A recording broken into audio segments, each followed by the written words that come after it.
သမိုင်းမှာခက်ခဲဆုံး fighter တွေကတယောက်ဖြစ်တဲ့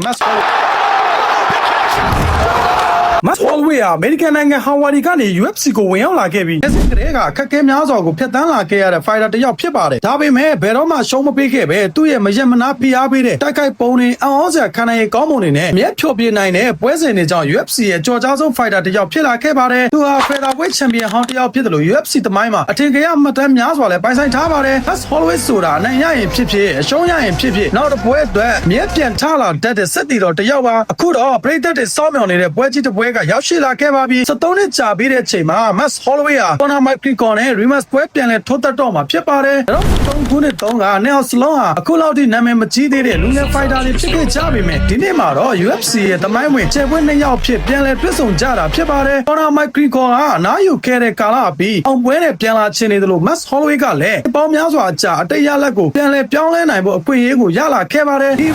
ပွဲဟာရှုံးနိုင်တစ်ခုတည်းမဟုတ်ပဲ UFC သမိုင်းမှာအမတ်တရကြံမဲ့ပွဲကြီးတစ်ပွဲလည်းဖြစ်လာနိုင်ပါတယ်။ဒါဆို Conor McGregor ကအနိုင်ထက်ရနိုင်မလားဒါမှမဟုတ် Max Holloway က73နှစ်ကြာစောင့်ခဲ့ရတဲ့လက်စားချေမှုကိုအကောင့်ထဲပေါ်နိုင်မလားဆိုတာပရိသတ်တို့ရဲ့အမြင်လေးကို comment မှာရေးပေးခဲ့ကြပါဦးနောက်ထပ် UFC သတင်းနဲ့ One Championship အကြောင်းလေးတွေသိချင်လို့ရှိရင်ဒီလေးကို follow လုပ်ထားဖို့လည်းမမေ့ပါနဲ့အားလုံးကျေးဇူးတင်ပါတယ် blog ပိုင်ရဲထက်ကရဲထက်ဖြစ်ပါတယ်